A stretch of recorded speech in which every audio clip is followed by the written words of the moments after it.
Primera de Juan, capítulo 3 y los versículos 10 al 12. Y dice así la palabra del Señor. En esto se reconocen los hijos de Dios y los hijos del diablo.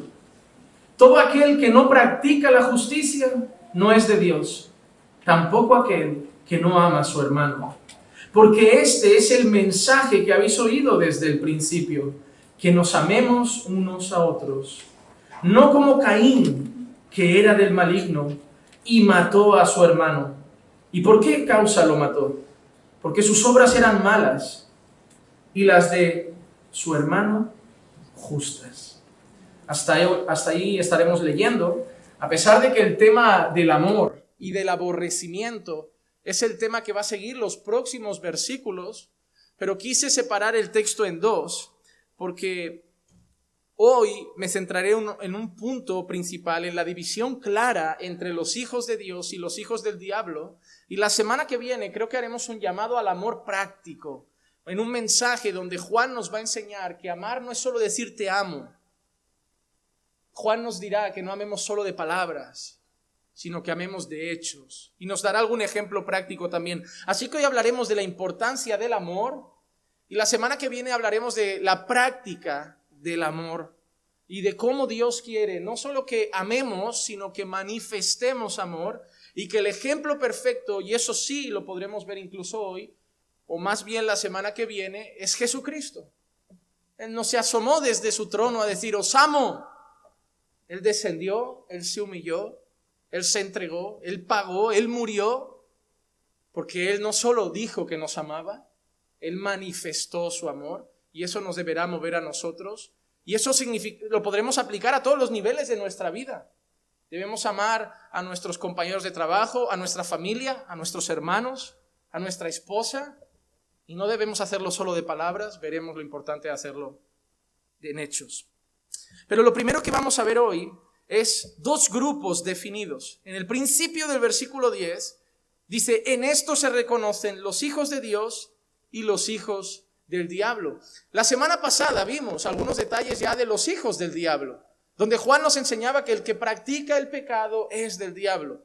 Aquella persona que peca de manera regular y constante. Aquella persona que quizá expresa ser esclava de un pecado, estar atado a un pecado, no poder dominar su carne en cuanto a alguna práctica pecaminosa. Juan nos dice que esos son indicativos de una persona que sigue muerta en sus delitos y pecados y que por lo tanto pertenece a Satanás. Es un hijo del diablo.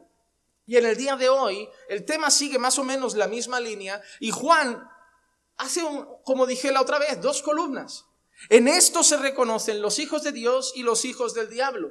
Lo primero que nos enseña Juan es que nos va a dar indicaciones de cómo reconocer a cada uno. Porque Juan está diciendo eso, así podemos ver quién es quién. Según estas cosas podemos ver quién es hijo de Dios y quién es hijo del diablo. Así se reconocen. La palabra reconocer nos llama a eso, ¿no? A saber identificar, a darnos cuenta de lo que tenemos delante. Pero no quiero, hermanos, que toméis las dos cosas que hoy dirá Juan como si fueran las únicas. Porque la semana pasada, ya nos habló de que la práctica del pecado es propia de los hijos del diablo. Alguien, por ejemplo, que vive en fornicación con su pareja, no casados, teniendo sus relaciones, eso no es propio de un hijo de Dios. Eso es propio de un hijo del diablo. Alguien que roba con en su trabajo, que se lleva material de oficina, que aprovecha para llevarse cosas sin permiso, creyendo que lo del trabajo es de todos. Eso es robar. Eso es robar. No porque yo trabajo en una casa de coches me puedo llevar neumáticos. Y no porque trabajo en una oficina me llevo las grapadoras a casa. Y no porque trabajo en una oficina me llevo paquetes de folios o sobres. Y no porque trabajo en una verdurería me llevo mi compra a casa de verdura. Y no porque trabajo en el Mercadona me llevo cosas. A no ser, obviamente, reconozco que hay jefes y empresas que dan cierta libertad a sus trabajadores. Yo conozco gente que ha trabajado a lo mejor en una frutería y hay cosas que se ponen malas y que el jefe directamente dice llévatelas. O yo he trabajado en trabajos administrativos y tenía a veces que hacer fotocopias cuando trabajaba y estaba en la iglesia y fotocopias de 200, de 300. Ahí tenía máquinas industriales y el jefe me decía, oye, no pasa nada, tú haz tus fotocopias, con permiso, no es robar. con el permiso del dueño y del responsable, no es robar. Yo hablo de gente que tiene la costumbre de por trabajar ahí, me voy llevando un boli, me voy llevando esto, y al final robo, a pesar de que el mundo lo divide entre hurto y robo, depende de la cantidad, depende de la agresión, depende de todo. A los ojos de Dios, si coges algo que no es tuyo, es robar. Pues tiene la costumbre de mentir regularmente. Y mentir no es solo decir algo tan escandaloso, a veces es exagerar, es no contar la verdad bien, es amplificar lo que ha pasado. Eso es mentir, eso no es dar la verdad. Entonces, hay gente que tiene esas prácticas, son mentirosos, son ladrones, o son fornicarios. Y aunque vayan a la iglesia, aunque canten alabanzas, aunque prediquen o vivan siendo pastores, no importa. A los ojos de Dios, el que practica el pecado es del diablo. Así que la Biblia habla de muchas cosas que son propias de cada grupo.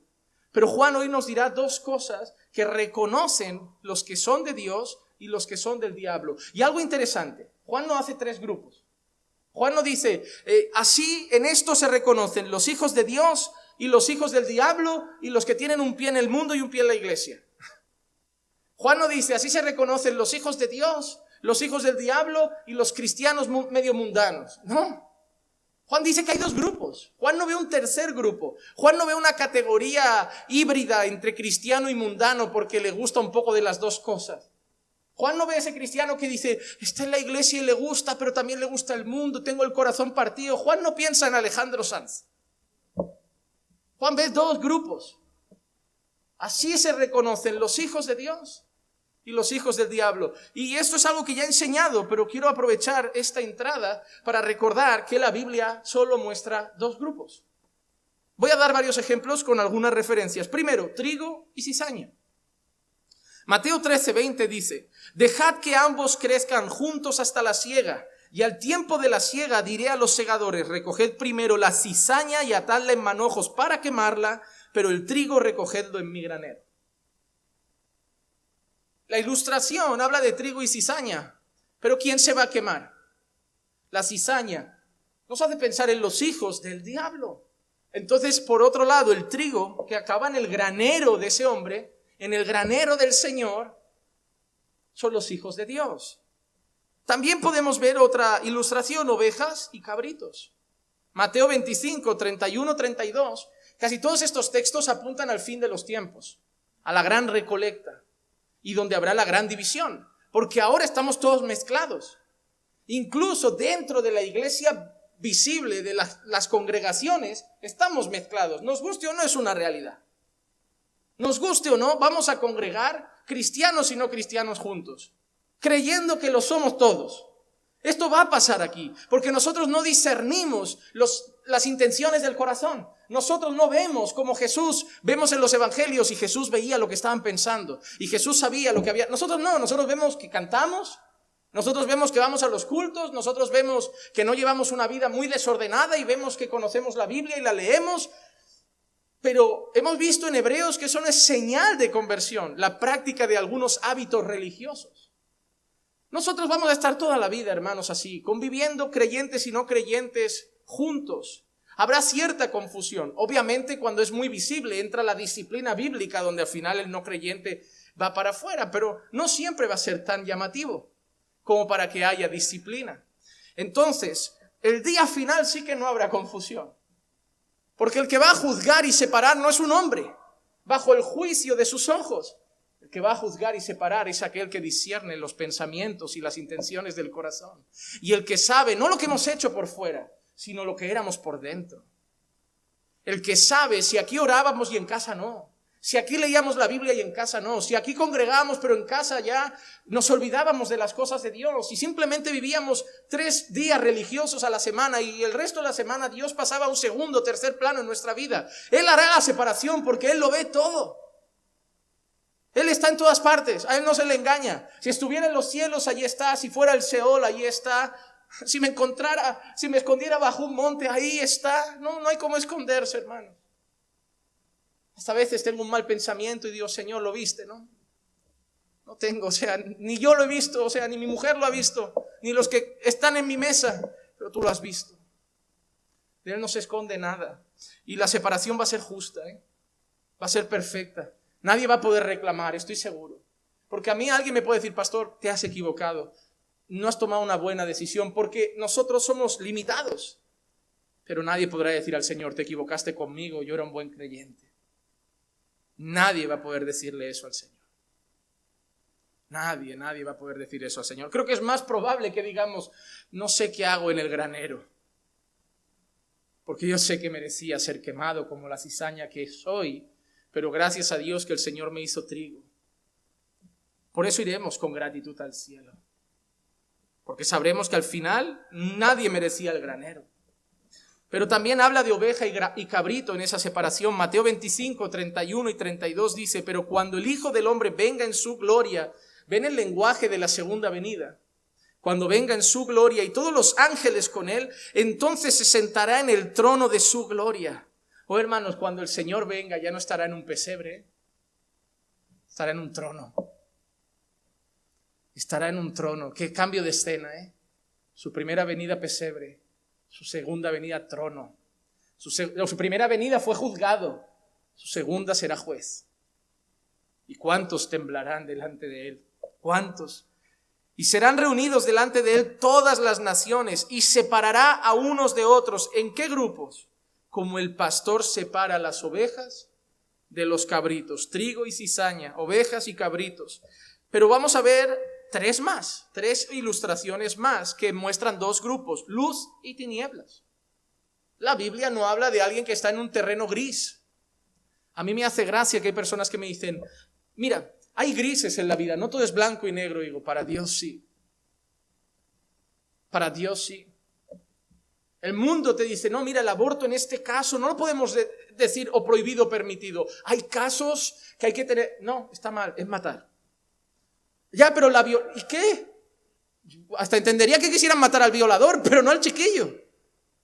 Pero vas a matar al chiquillo y me dices que encima, mira lo interesante, en nuestro país se puede matar al chiquillo, pero no se puede matar al violador. Tiene más derechos el agresor que la víctima que va a ser inmolada en ese vientre.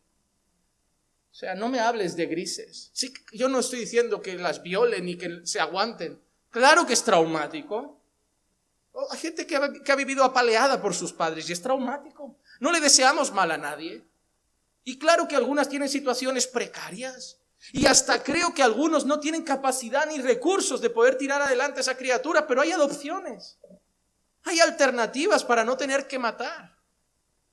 No hay grises para Dios. Matar es matar. Y está mal. Entonces, en un mundo donde se habla de que cosas relativas y odiamos el concepto de verdades absolutas, Dios tiene verdades absolutas. Dios ha definido el mundo. Y ha definido lo que es bueno y está mal. Y no nos pregunta qué nos parece. Hoy está mal si alguien no te pregunta, ¿y qué te parece a ti? En un matrimonio, imagínate que tomáramos los hombres la actitud de Dios. Esto es así, punto. No, en el matrimonio nos preguntamos, pero hermano, Dios no nos pregunta. Dios ha determinado lo que es y lo que no es. Y en cuanto a la vida y las personas, hay dos grupos. Luz o tinieblas es otro. Efesios 5:8. Porque antes erais tinieblas, pero ahora sois luz en el Señor. Y entonces les dice, andad como hijos de la luz. Otro ejemplo que vemos, amigos o enemigos de Dios. No hay gente que está medio amigo y medio enemigo. O somos amigos de Dios o somos enemigos de Dios. Aunque haya gente por ahí que no vive una fe verdadera, pero respeta a Dios. A mí hay gente que me dice, a ver, yo no soy practicante, pero yo tengo respeto hacia Dios. Como diciendo, yo no soy de los que odian a Dios como esos ateos malvados. Yo, en el fondo, somos medio amigos, pero tengo una relación particular y peculiar. No, tú eres enemigo de Dios. Tú crees en tu cabeza que te relacionas con Dios, pero tú necesitas ser reconciliado a través de Cristo con Dios. Porque solo hay amigos y enemigos. Santiago 4:4. Oh almas adúlteras, ¿no sabéis que la amistad del mundo es enemistad hacia Dios? Por tanto, el que quiera ser amigo del mundo se constituye enemigo de Dios. ¿Te llevas bien con este mundo? ¿Te llevas bien con esta cultura? ¿Te llevas bien con estas costumbres? ¿Te llevas bien con estos pecados? Tú no eres amigo de Dios, aunque tú creas que te llevas bien con Él.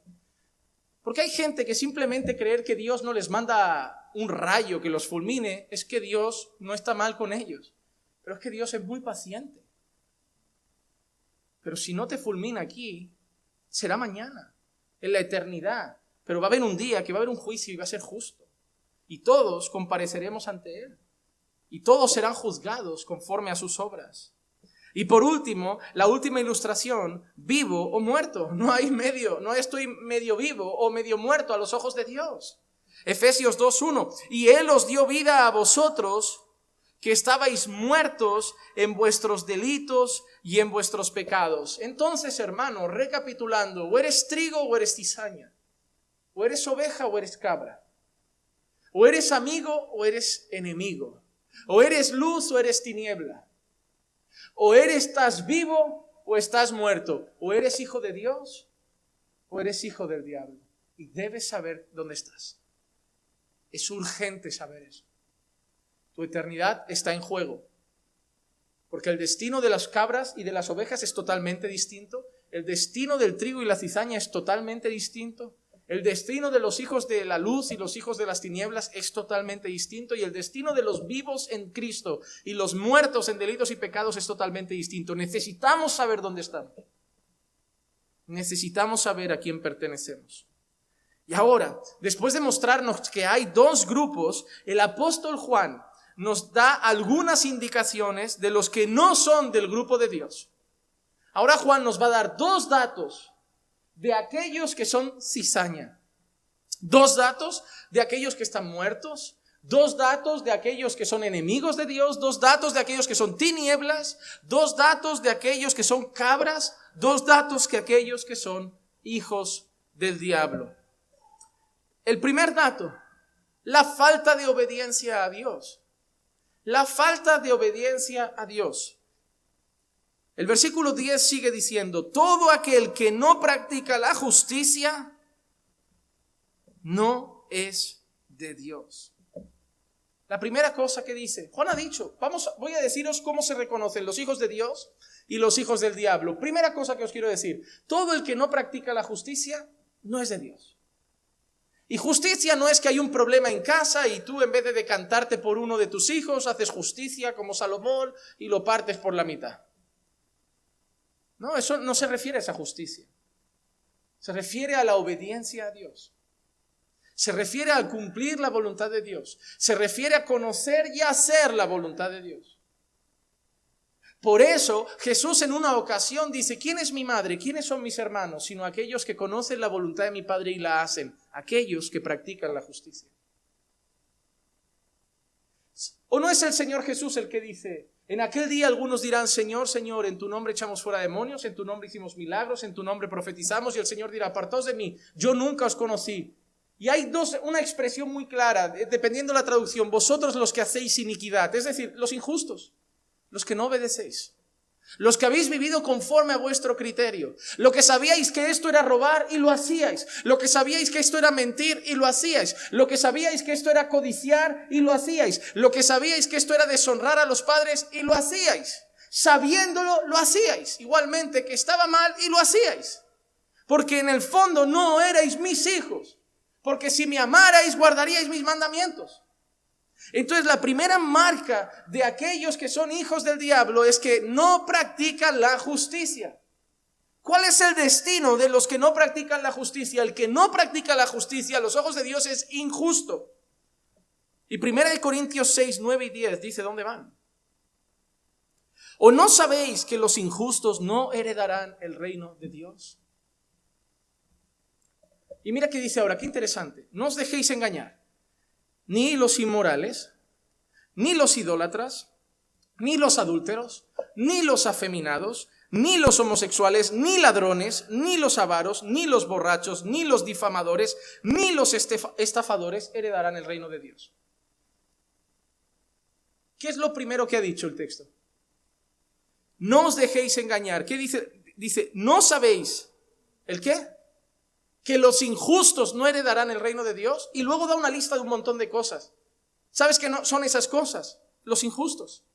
No es que sean los injustos y los homosexuales, los injustos y los borrachos, los injustos y los avaros, los injustos y los difamadores. No, es que todos esos son injustos. Porque injusticia puede ser varia, la misma para todos no, puede ser distinta. Puede ser un borracho, yo un adúltero, tú un fornicario, tú un difamador, tú un mentiroso, pero somos injustos. Cada uno practica su propia injusticia, su propio pecado, pero al final somos personas que desobedecen a Dios y viven para sí mismos. Así que los injustos no heredarán el reino de Dios. Y otro detalle, no creo que esta lista sea, aquí da una lista concreta, pero no creo que sea cerrada, en el sentido de, bueno, yo soy brujo. No estoy en la lista. A mí me gusta el tarot, me gusta que me echen las cartas, me gusta, pero yo no estoy en esa lista. No, no es que la lista sea concreta, está diciendo que todo el que practica el pecado es injusto. Nos ha dado una lista de pecados, podría haber seguido. Es como, yo pienso lo mismo de los dones. A gente que difiere, pero hay listas que hablan de dones espirituales, como aquel que dice el de dar, el de misericordia, el de hospitalidad. Yo creo que se podía seguir la lista, solo que Pablo no puede seguir escribiendo 800 páginas de cosas que el Señor puede darnos que sirven de edificación para la iglesia. Lo que está enseñando es que son cosas que Dios ha dado por su Santo Espíritu, bajo su soberana voluntad, a quien ha querido, como ha querido, y para la iglesia, para edificar al pueblo. Pero no son listas cortadas. Y esto creo que no. Cualquier pecado que sea practicado es injusticia. Y los injustos no heredarán el reino de Dios. Y hermano, hay una cosa interesante. ¿Quién es justo? ¿Quién es justo? Porque no hay ni un justo. Ni siquiera uno. No hay quien haga lo bueno. Y ahí entra un detalle importante. Nuestra justicia depende de Cristo. Nuestra justicia depende de Jesús. Lo único que cambia entre ellos y nosotros es Cristo. Hermano, si Jesús no hubiera llegado a tu vida, ¿qué estarías haciendo un jueves hoy por la noche? Mañana muchos de vosotros vais a venir a clamar y orar al Señor. ¿Qué haríais vosotros un viernes en la noche si Cristo no estuviera en vuestra vida hoy? ¿Cuántos de nosotros cenaríamos algo y ya quedaríamos y empezaría nuestro día a las 11? Hasta que cierre el bar. Y luego buscar un after que abra cuando el bar cierre. Y llegar el sábado a las 12 del mediodía o a la 1, comer y dormir. Para ver si tenemos fuerza y el sábado repetir por la noche. Y así hasta el lunes y volver a trabajar. ¿Cuántos no se iban a encerrar toda la noche a ver vídeos inadecuados por internet?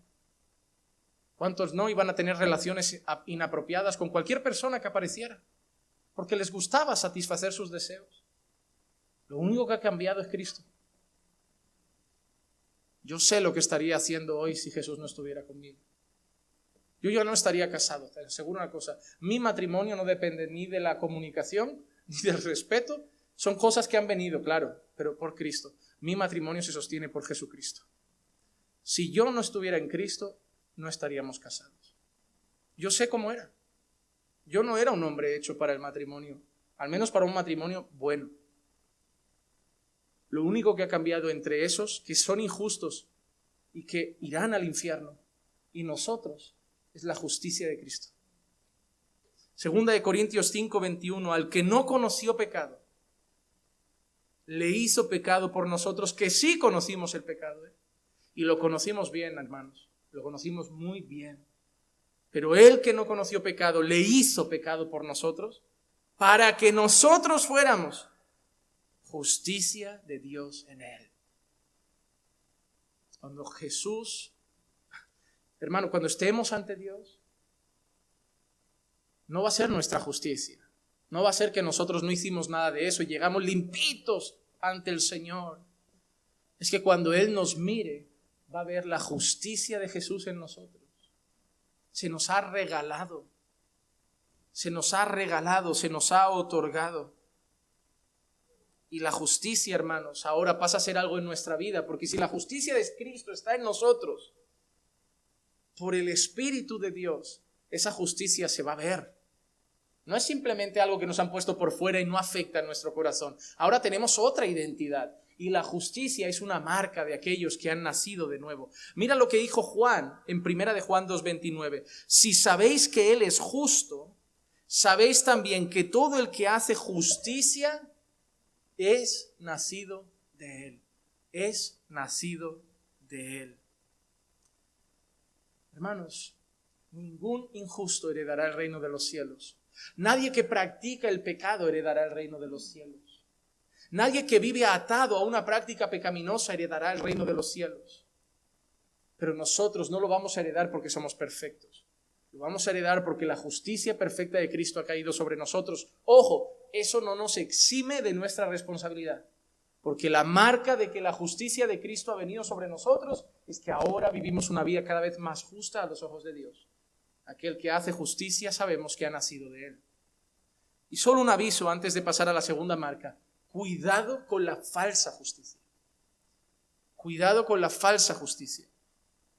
Mateo 6:1, mira qué dice.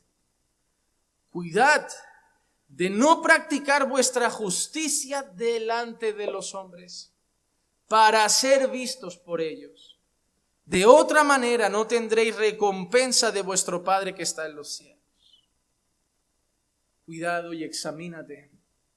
Porque cuando te esfuerzas por vivir una vida piadosa, cuando te esfuerzas por vivir en santidad, cuando te esfuerzas por vivir conforme a la voluntad de Dios, la pregunta que te debes hacer y más importante no es lo que estás haciendo, sino lo que te motiva a hacerlo. ¿Los hombres o Dios? Es que yo sé que si vivo así el pastor me da un cargo. Y si el pastor me da un cargo, la gente me empezará a reconocer. Y tendré reputación. Y me volveré a alguien de un estatus alto en la iglesia. ¿Qué te está motivando a cumplir cierto patrón de conducta? ¿Dios? No, tu ego, tu deseo de aparecer, tu vanidad, tu vanagloria. Tu vanagloria. ¿Y has pensado en esa palabra, vanagloria? Es una gloria vana. ¿Qué significa vana? Pasajera, hermano. Esa gloria que buscas de los hombres no va a durar. No va a durar. El único que tiene una gloria permanente y no se le puede quitar, no se le puede eclipsar, no se le puede dar sombra, es la gloria de Dios. Toda gloria de los hombres es vana. Es pasajera. Todo lo que hagas tú por aparecer, hoy deslumbra, mañana pasas de moda. ¿Cuánta gente no ha sido un actor famoso un tiempo? Y de golpe nos preguntamos, oye, ves una foto y dices, hace mucho que no hace una película, ¿no? ¿Qué ha sido de esa persona? ¿Qué ha sido de fulano? Porque ¿saben? Yo creo que por eso muchos actores y gente rica y famosos caen en depresión. Se acaban suicidando porque saborean esa vanagloria, esos aplausos, esos flashes, esas fotos, esa fama, ese un autógrafo, abrázame, haz esto, gente a la puerta de los hoteles y de golpe ya no nos interesa porque llegó un jovencito actor nuevo. Y eso los mata porque han saboreado el ego, que han saboreado ese aplauso, han saboreado esa reputación que les daba a los hombres y ahora no la tienen y ahora son alguien común y alguien que pasa desapercibido y los hunde en la miseria. ¿Y cuántos no hacen un escándalo en la tele para volver a estar en las noticias? Y la buscan porque necesitan estar en portada, necesitan estar en la alfombra roja, necesitan un escándalo, necesitan algo. Pero se lo darán un tiempo y volverán a pasar a un segundo plano, porque la gloria de los hombres es vana. Es vana, es pasajera. Hoy estamos y mañana no. A lo mejor si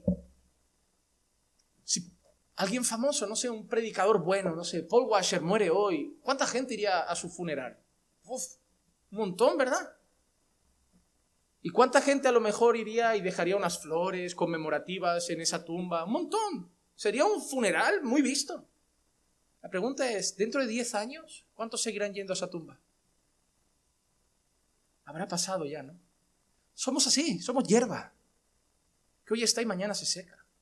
Hermano, no nos viciemos al protagonismo porque vamos a acabar hundidos. Démosle solo la gloria a Dios y nosotros busquemos solo eso. Que nosotros seamos un canal para que el único que merece gloria la reciba. Que si haces algo bueno en la vida, oye, ¿qué palabra has compartido? Es Él. Él es el que usa el vaso. Él es el que habla. Yo soy el canal solo. Pero la gloria a Él. Oye, ¿cómo tocas la guitarra? ¿Cómo tocas? Él. Siempre arriba. Siempre señalemos arriba. porque tenemos el peligro de acabar saboreando el aplauso de los hombres y gustándonos, porque gustan los elogios, pero también llegarán los ataques, las críticas. Pero si tú apuntas a Jesús y pasas a un segundo plano, es lo que debemos hacer. Cuidado con practicar vuestra justicia solo para ser vistos por los hombres. La especialidad de los fariseos, ¿recuerdan? Por fuera, limpios, por dentro, sepulcros blanqueados. Solo querían una apariencia para seguir ante los hombres recibiendo el aplauso de los grandes líderes espirituales. Pero por dentro muertos, porque ante Dios, ¿recuerdan esa expresión? Este pueblo de labios, pero su corazón, solo parecen creyentes, solo parecen adoradores. Hermano, que nuestra justicia sea por Jesús, que nuestra práctica de justicia sea por agradar a Dios, que cuando nadie nos vea y podamos elegir qué ver en la tele, practiquemos la justicia, porque no lo hacemos para que nos vean los hombres, lo hacemos porque Dios nos ve y queremos agradarle a Él. Y esa será una marca de que no somos hijos del diablo, no somos tinieblas, no somos enemigos, no somos cizaña, no somos cabras, ni muertos, que somos luz, que somos amigos, que somos ovejas, que somos trigo, que estamos vivos y que somos sus hijos. Ahora Juan nos da el segundo indicativo de los hijos del diablo, la falta de amor. La falta de amor. Y ahora en las próximas líneas, incluso llegando al 4, el tema del amor va a estar muy presente. Va a estar muy presente. Pero yo lo que no quiero en los próximos sermones es que cuando pensemos en amor, pensemos en Titanic. Porque el amor que nos ofrece este mundo romántico, de cine, no es el amor del que va a hablar Juan. El amor que se tiene por un hijo, el amor que una madre tiene hacia un hijo, puede ser muy parecido a lo que Juan habla, porque no es un amor que necesita aplausos, no es un amor lleno de poemas y dedicatorias, es un amor de hechos, de levantarte en la madrugada porque tienes fiebre, de no dormir porque te preocupa su condición, de estar intranquilo. Yo recuerdo cuando estaba en el mundo y salía y a veces le decía a mi madre, ¿hasta qué hora vas a salir, Juanma? Y digo, mamá, el bar cierra a las 3, yo a las 3 plego y me voy a casa de mi amigo a dormir. No, hijo, yo te voy a buscar. Digo, dice, hermano, me dice, tú llámame, yo voy. Yo estoy seguro que mi madre no es que se durmiera y se despertara con el teléfono, es que hasta que su hijo no estaba entre las sábanas, mi madre no dormía. Mi madre llegaba en pijama, con su saxo azul pequeñito. Se paraba en la estación de San Boi y mis amigos me veían, decían, quedan asombrados con esa señora. Y yo iba, ¿sabes por qué? Porque si yo le decía a mi madre, yo duermo en otra casa, mi madre no duerme. Mi madre no duerme porque mi madre no es tonta. Mi madre no es tonta. Mi madre dice, a saber qué casa le abre a esta gente a las 3 de la mañana. Eso es una madre, no lo hace, ¿verdad? Para que la gente vea que es romántica. No quiere que hagan una película de ella. No se va dando golpes diciendo soy una madre fuerte porque soy madre coraje, o como algunas soy madre soltera, yo soy madre y padre. Ella no quiere exaltarse, ella quiere cuidar a su retoño porque lo ama. El amor del que va a hablar Juan es un amor así. Tú no necesitas que la gente vea que tú amas a tu hermano. Tú lo quieres hacer porque es sincero. No quieres quedar como el bueno de la iglesia, no quieres que la iglesia sepa que eres la persona más solidaria, más buena, la que más hace, la que más cuida. No, lo haces porque amas de verdad, porque te preocupan de verdad, porque sufres por ellos de verdad. Y Juan va a dedicar muchas palabras al amor, pero concretamente una de las cosas que dice que es una marca de los hijos del diablo es la falta de ello. En esto reconocemos los hijos de Dios y los hijos del diablo. El que no practica la justicia no es de Dios, tampoco el que no ama a su hermano. El que no ama a su hermano. Y en este caso además Juan estrecha el cerco, No dice el que no ama al mundo, no dice el que no ama a sus enemigos, el que no ama a sus. Porque debemos amar a todos, ¿verdad? ¿Sí o no? Y debemos incluso amar a nuestros enemigos, ¿sí o no? Pero mira lo que está diciendo en pocas palabras Juan. Si no eres capaz ni siquiera de amar a los creyentes, ¿cómo te vas a llamar hijo de Dios? ¿Cómo vamos a conseguir que ames a tus enemigos y a los que no conoces si no eres capaz de amar a los que han nacido de nuevo? ¿Cómo vamos a creer que vas a amar a los enemigos si no eres capaz de amar a los hijos de Dios? Por eso Juan estrecha el cerco y se refiere a los hermanos. Juan no está diciendo, puedes no amar a los enemigos y ser un hijo de Dios. Puedes no amar a otros y ser un hijo de Dios. Basta con que ames a los hermanos. No, Juan está diciendo, es que si no eres capaz de amar a los hermanos, no eres un hijo de Dios. Porque si no amas a los que caminan con Dios, ¿cómo vas a amar a los del mundo, a los enemigos, a los que te odian? Hermano, hay una cosa que veremos con Juan, que es que sin amor, sin Dios. Cuidado, se puede tener conocimiento sin Dios, un máster en teología sin Dios, el que tiene el diploma más grande y con el 10 más grande en teología se llama Satanás, se la sabe bien la palabra para torcerla y engañar. Se puede tener ministerio sin Dios. Se puede tener el aplauso de la iglesia y la honra de los ministros sin Dios. Pero no se puede tener amor sin Dios. El amor es la marca principal de los que están en Dios. ¿Por qué? Porque Dios lo es. Primera de Juan 4:8, el que no ama no conoce a Dios porque Dios es amor. Punto. No puedes decir que eres de Dios y no transmitir a través de ti uno de sus mayores atributos, el amor. Por eso no puedes decir que eres de Dios y practicar el pecado porque Dios es santo y se debe ver un poco de ese reflejo en ti. Hermano, al final, cuando lees toda la Biblia te das cuenta que la marca de los hijos de Dios es que transmitimos la imagen y semejanza de Dios que Dios puso en nosotros desde el principio y el pecado rompió. El pecado rompió esa imagen y semejanza de Dios que había en nosotros y la restauración que recibimos en Cristo nos vuelve a restaurar y volvemos a ese diseño original perfecto que Dios hizo, hechos a su imagen y semejanza. Por eso, sed perfectos como Él es perfecto. Sed santos porque Él es santo. Y si alguno no ama, no conoce a Dios porque Dios es amor. Es decir, lo que vemos en Dios, lo que se puede, no su omnipotencia, no su omnisciencia, no su soberanía. Porque hay ciertos atributos que sí se pueden reflejar. Yo no sé si con Javi, los de la escuela, lo llegaréis a ver, pero usualmente se dividen en dos grupos los atributos de Dios. Atributos comunicables y atributos no comunicables. Hay ciertos atributos de Dios que no podemos reflejar ni una gota. Nosotros no podemos reflejar algunas cosas de Dios en nada, ni lo más mínimo. Pero hay otras que sí podemos reflejarlas, que Dios ha dejado su huella en nosotros, su santidad. ¿Llegamos a la santidad de Dios? Pero debemos reflejar santidad porque Dios es santo. Entonces hay ciertas cosas y una de ellas es el amor. Si Dios está en nosotros debemos amar porque Dios es amor. Y Juan nos dejó esto también. Iremos yendo a otros capítulos que tienen conexiones. Juan nos enseñó que el que aborrece está en tinieblas. No se aborrece desde la luz, hermano. Solo se aborrece desde la oscuridad. Solo un corazón en tinieblas odia. No un corazón lleno de luz. Primera de Juan 2:11.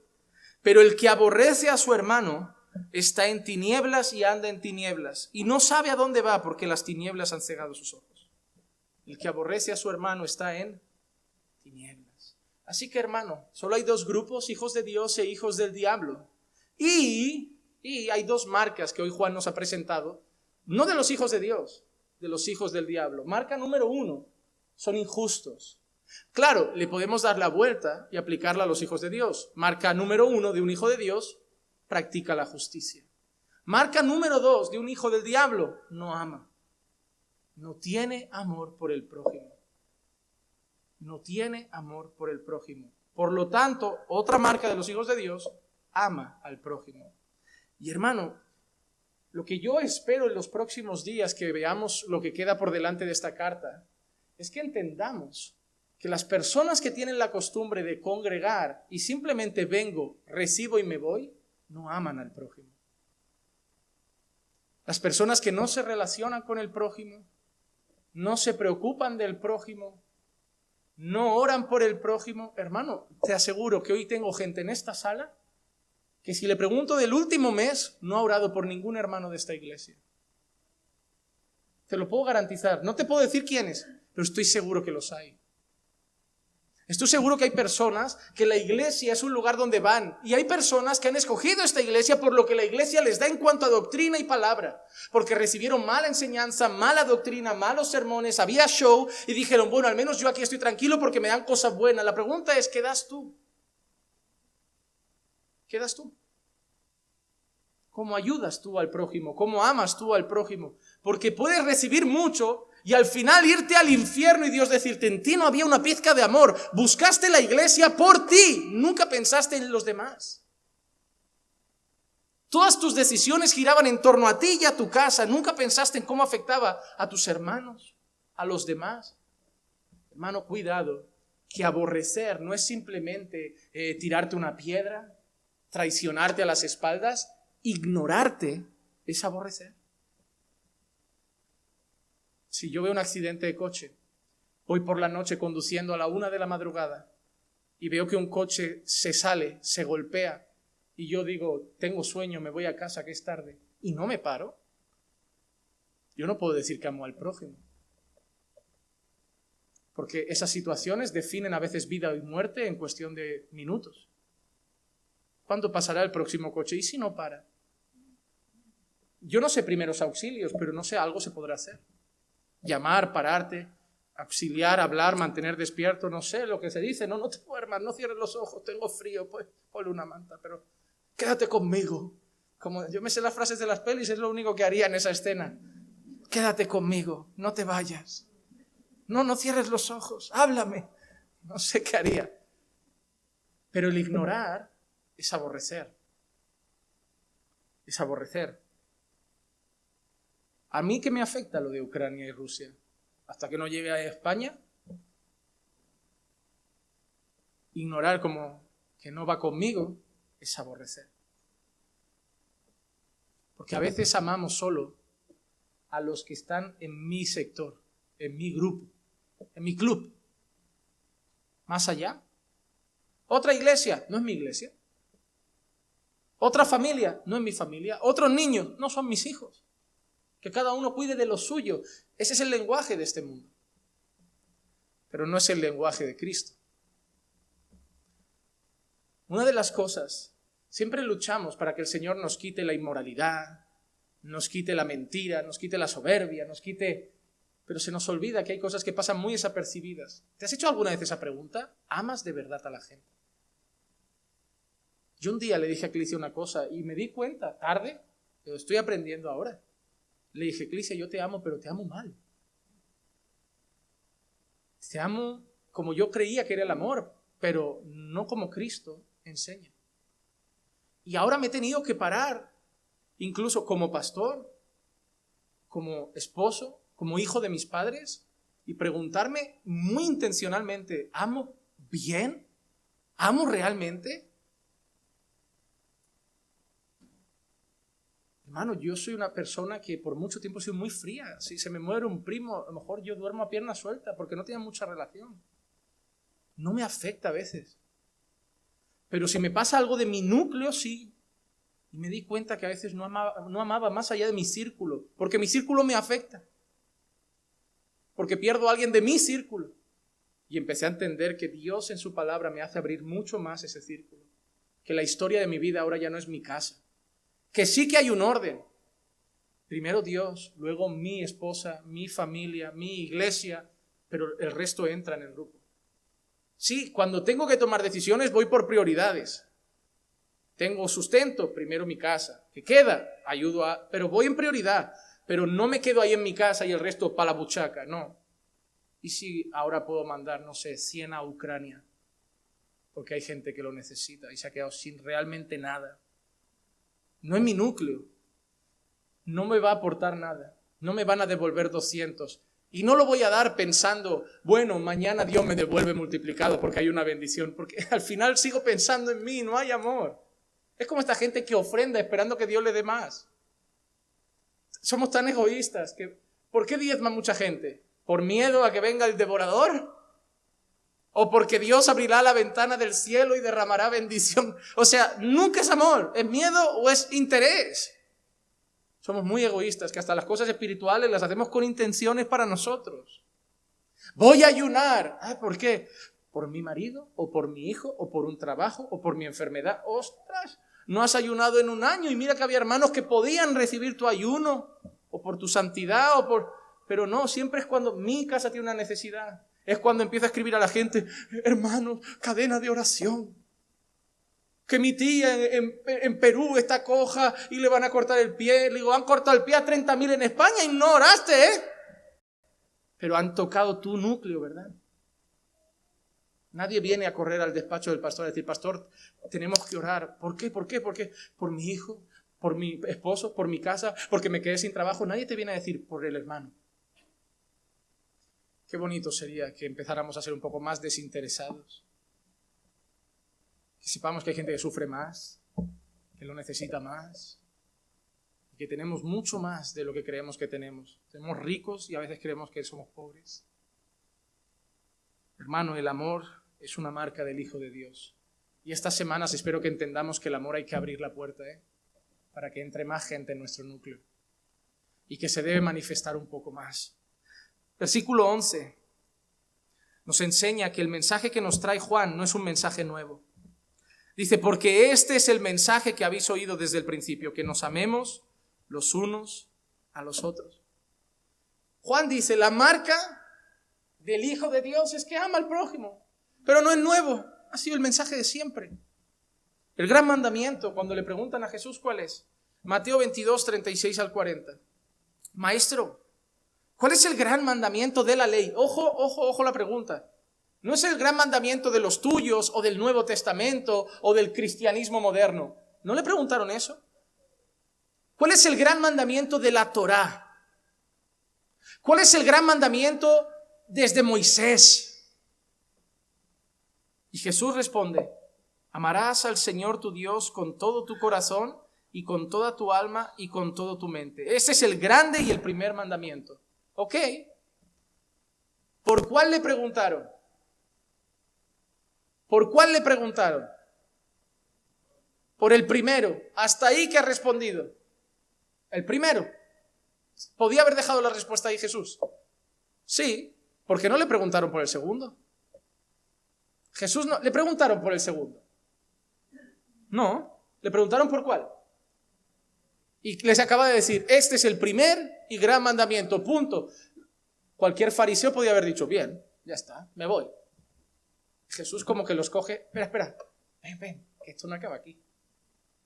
Porque en la mente del fariseo es, ¿qué tengo que hacer yo individualmente para estar bien con Dios? Pero les molestaba cuando llegaba a tener que hacer algo por el prójimo. Para un fariseo, amar al prójimo era no hacerle daño. Era así, no desprecies al prójimo, no causes mal al prójimo, pero es como, no le hagas mal, eso es amar al prójimo. Pero en el lenguaje de Jesús no era no hacerle mal, era hacerle bien. Wow, y ahí cambia la historia. Por eso he dicho que hay personas que vienen, congregan, se van y dicen, yo no le hago mal a nadie, pero bien tampoco. Imagínate que Jesús hubiera venido al mundo y dice, no le voy a hacer mal a nadie. Ya está. Me voy a limitar a no hacer el mal. Pero Jesús no se limitó a no hacer el mal. Hizo el bien y se entregó a sí mismo. Hermano, Dios no quiere que no hagas el mal solamente, sino que Dios quiere que hagamos el bien. Podíamos mirar, por lo que digo, Ucrania y decir, ¿qué culpa tengo? Yo no les he declarado la guerra, yo no he mandado un tanque, yo no he hecho nada. Ya, pero Dios no quiere simplemente que no hagas nada. Dios quiere que extiendas la mano al menesteroso, que ayudes al afligido, que tengas compasión del que llora.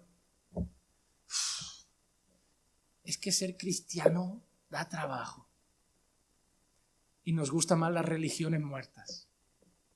Nos gustan más de, voy a misa el domingo, soy medianamente buena gente, no me meto con nadie, me voy al cielo. Pero llegó Jesús y trastocó todo. Llegó Jesús a decir, vas a vivir para Dios y para los demás. ¿Y mi tiempo qué?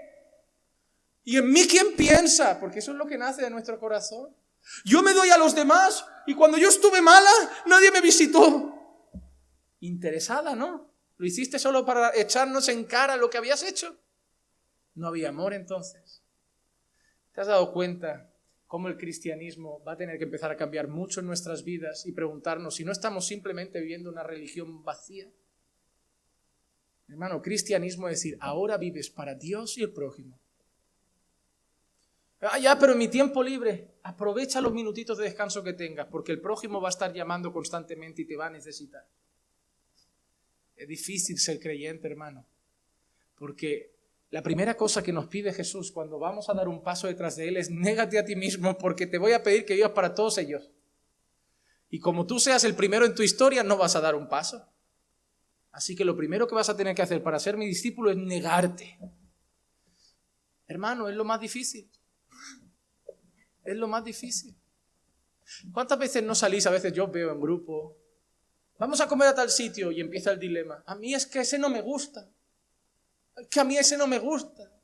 Bueno, pues yo no voy. Y se van a casa como, ve con tus hermanos, bebe agua y pide pan. Pero niega tus gustos un día por los de ellos. ¿Qué pasa? Que si el trompo no gira a tu gusto, no te gusta y te vas. Que si las cosas no salen el plan, si el plan no es el tuyo. Es que a mí no me apetecía ir a la montaña, yo quería ir al fútbol y los hermanos van a la montaña. Yo hoy me quedo en casa, no voy. Hermano, te echamos de menos, ¿qué pasó? Yo dije que a mí eso no me gustaba. Total, eso no es un culto. Yo voy a la iglesia y hermano, empieza a vivir el cristianismo de verdad, que pasamos mucho tiempo entre libros, diciendo las frases de los grandes eruditos y teólogos, y algunos van a irse al infierno citando a Spurgeon. Spurgeon estará en el cielo, pero lo citarán desde el infierno también. Porque, hermano, el segundo mandamiento es semejante, dice. Y mira la palabra que usa, es semejante. Jesús les está diciendo, no les restéis importancia. No es como este es el primero y el segundo no vale casi nada, es semejante. Amarás a tu prójimo como a ti mismo. Y no como dice Jesús Adrián Romero, que eso significa que primero te debes amar tú para saber amar a los demás. Escuchaba una frase de un hombre que decía que una señora fue a un psicólogo y le dijo, mire, es que mi marido es muy narcisista, me trata mal, solo piensa en él, todo por él es narcisista puro y duro. Y el psicólogo le dijo, ¿sabe qué? Déjelo. Usted se tiene que amar a sí mismo un poco más, usted tiene que tener un poco más de amor propio. ¿Qué es el amor propio? Sino narcisismo llamado de otra manera. Es decir, mi marido es un narcisista y lo voy a dejar porque yo me tengo que amar. Es decir, lo voy a dejar porque yo tengo que empezar a ser un poquito más narcisista también. Le cambio la palabra y parece más humilde, ¿verdad? Amor propio suena víctima, narcisista suena tirano, pero al final los dos son lo mismo, gente que se ama a sí mismo. Hermano, Jesús no dijo ama al prójimo como a ti mismo, como si tú no te amaras y tuvieras que amarte. No, tú te amas tanto que el Señor dijo, tanto como tú te amas, ama a los demás. Tanto como tú valoras tu comodidad, tu tranquilidad, tu vida, tu descanso, ama a los demás así. Porque tú te amas un montón, porque ese es el gran problema, el amor propio, ese es el gran problema del hombre, que ama al hombre más que a Dios. Por eso Jesús dice, ama a Dios primero y ama a los demás como tú ya te amas. Porque hoy atendemos mucha gente que dice, no, yo no soy nada. No, esto a veces hasta, si tú escarbas, se aman mucho. Y al final te dicen, es que la vida que tengo, te amas tanto que tú crees que no eres digno de esa miserable vida. Y por eso estás hundido. Si la vive otro no pasa nada, pero a ti te ha hundido porque tú mereces una vida mejor. Un cuerpo mejor.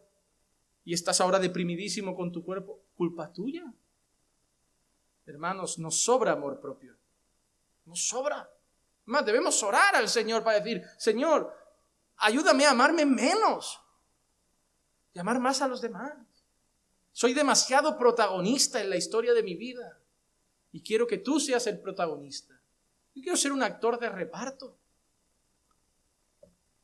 De estos dos mandamientos depende toda la ley y los profetas, y esa frase es muy interesante. Toda la ley y los profetas depende de esos dos mandamientos. ¿Por qué? Porque si yo honro a mi padre y a mi madre, es porque los amo.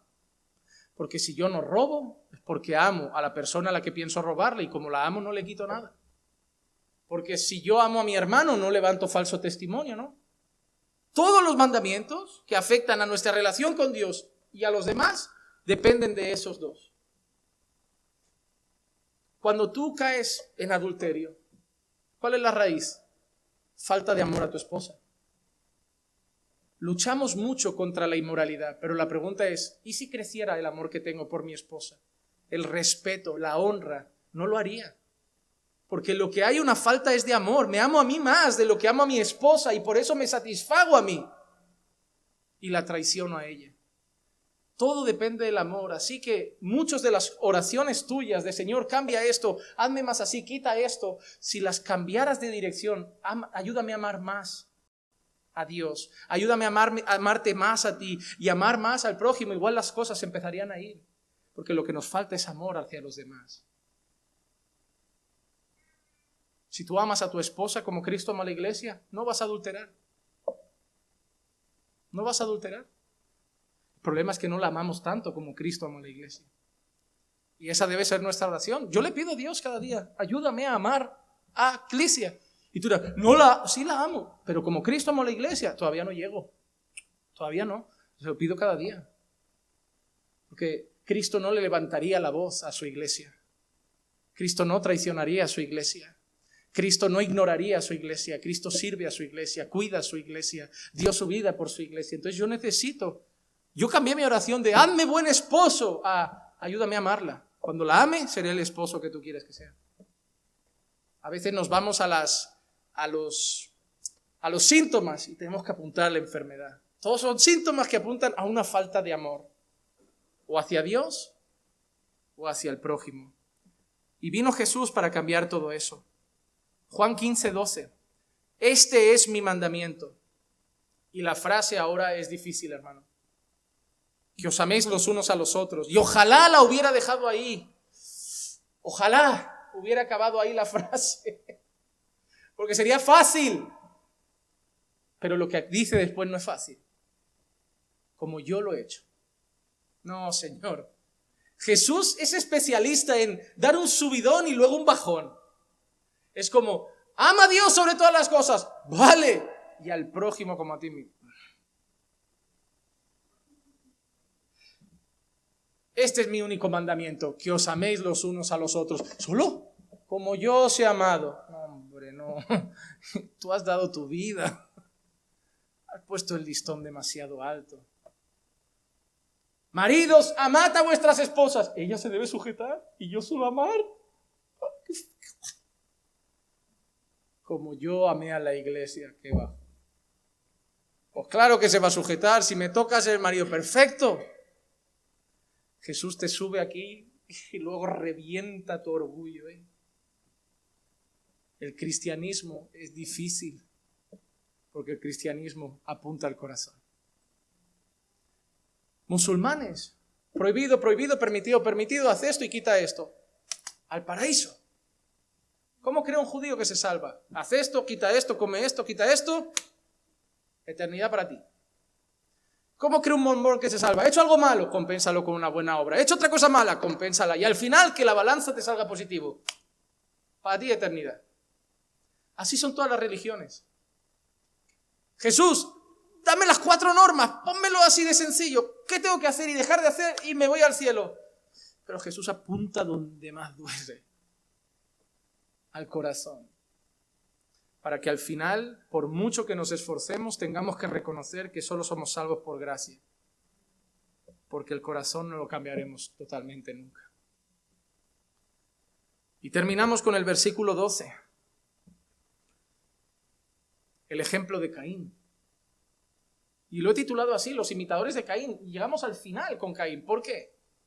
¿Por qué el ejemplo de Caín? Porque los hijos del diablo, la cizaña, las cabras, los hijos del diablo, lo que ha definido que desobedecen y aborrecen al hermano, son el ejemplo de Caín, ¿verdad?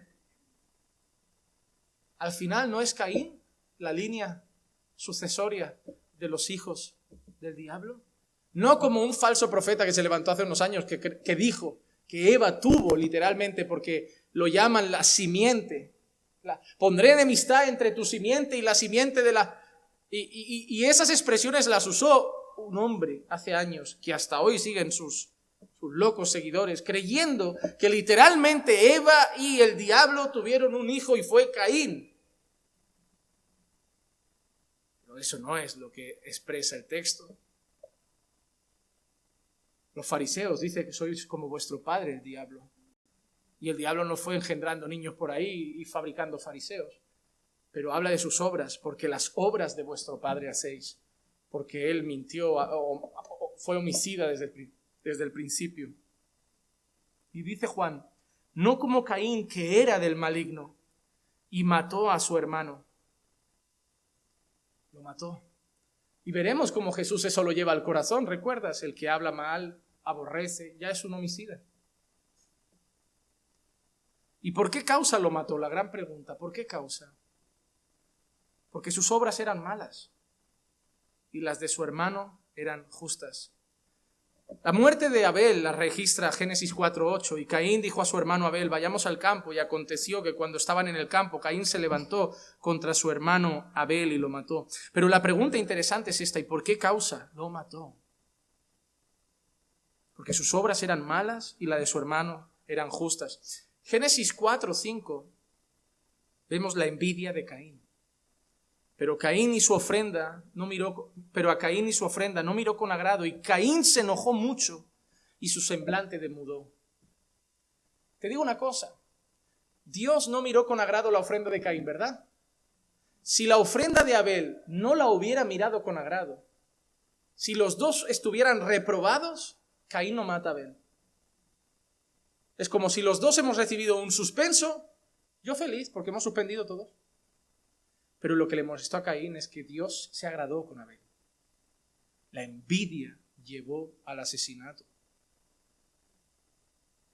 Cuidado, cuidado cuando otros crecen a tu lado y tú no. Porque puede darse aborrecimiento. Yo lo merezco. Yo he hecho lo mismo. ¿Crees que Caín no pensó eso? Yo le he dado lo mejor mío. Yo también he dado una ofrenda. Yo también he hecho esto. ¿Por qué él sí y yo no? ¿Cuántas veces no nos pasa eso en el trabajo? En la iglesia. ¿Por qué él y yo no? Cuidado, Cuidado. Por la envidia llevó al asesinato. La envidia llevó al odio contra José. Génesis 37:11. Y sus hermanos le tenían envidia, pero su padre reflexionaba sobre lo dicho. ¿Qué le tenían sus hermanos? A ver, tengo que dar una anotación rápida. No creo que el padre de José estuviera muy sembrado al darle una túnica solo a él delante de los otros. Yo tengo que reconocer que en una clase de paternidad creo que suspendió. Imagínate que tiene Isaac, que tiene una tropa igual. Llega Isaac, un iPhone, los pone en fila. Para mi niño. Y los otros esperando otro iPhone. No hay más, Isaac se va a ir a dormir, no le van a decir nada a él, pero cuando el niño se vaya a la cama van a ir, pelota, es el mimado. Lo van a odiar durante un rato. ¿En qué cabeza un padre hace eso?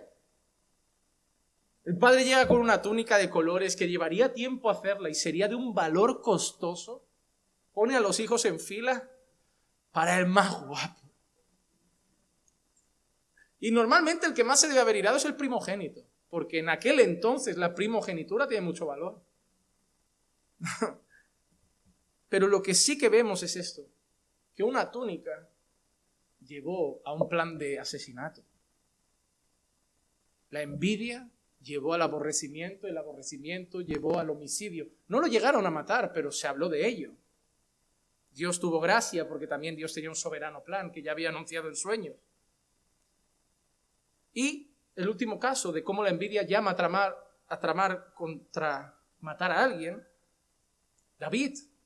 1 Samuel 18:8. Y entonces Saúl se enfureció, pues este dicho le desagradó y dijo: han atribuido a David 10,000, pero a mí me han atribuido 1,000. ¿Y qué más le falta sino el reino? Qué frase, El problema no es que a David le han atribuido 10,000. El problema es que a mí me han atribuido 1,000. Cuando el resto recibe lo mismo, no me enfado. ¿Cuánta gente no lo hace de esta manera? Señor, si esa persona vive así y tiene trabajo y casa propia, y yo sé que es un falso creyente, yo no pierdo un culto, yo oro, yo evangelizo y ellos se quedan ahí, yo estoy pasando esta... Tu problema no es que tienes una lucha, tu problema es que alguien que crees que no lo merece está, bajo tu perspectiva, siendo más bendecido. Cuidado con la envidia. Ya, pero pastor, nosotros no vamos a tirarle una lanza como Saúl a David, ni vamos a tramar su muerte o tirarlo a un pozo como a José, ni vamos a matarlo a una pedrada como Caín a Abel. Pero el que habla mal de su hermano ya es un homicida. Y el hablar mal solo viene de un motivo normalmente: envidia, aborrecimiento, pero de las tinieblas, no de la luz. Hermano, no imitemos a Caín, que se enojó contra su hermano hasta matarlo. Porque eso es lo que hacen los hijos del diablo. Tenemos un país ahora que sin miramientos está matando gente. Soldados que mueren mientras grandes autoridades lo ven desde el palco de sus despachos, bien refugiados y calentitos. Ellos ni siquiera están pidiendo ayuda porque ellos están abastecidos y bien, y a ellos no les llegará ni una bala. Tenemos gente que sale por las noches, ve a un mendigo, se burlan, le pegan, le insultan, le escupen. Tenemos grupos de jóvenes que salen a una discoteca, seducen a una muchacha, la invitan a unas copas, entre 7 o 8 la violan y la golpean hasta matar. Tenemos padres que matan a 2 niñas hermosas y las meten en bolsas de deporte y las tiran al fondo del mar. Y una vez le dije a Clicia, ¿qué pasaría si pusieran una cámara en cada casa y nos mostraran todas las pantallas? No dormiríamos esa noche del terror. No sería una comedia, no sería algo agradable. No dormiríamos. Porque Caín ha marcado el mundo, lleno de maldad y de odio. Por eso, los hijos de Dios no deben estar marcados por Caín, deben estar marcados por Jesucristo. Y aunque muchos merezcan la muerte, quizá como Saúl por lo que había hecho, debemos tomar la actitud de David y decir, yo lo dejo en manos de Dios, yo no soy quien para tocar. David era un hombre conforme al corazón de Dios. Sabemos que luego se equivoca, peca terriblemente, pero en ese momento lo demostró. Yo no tengo que tocarlo, ya Dios hará lo que tenga que hacer.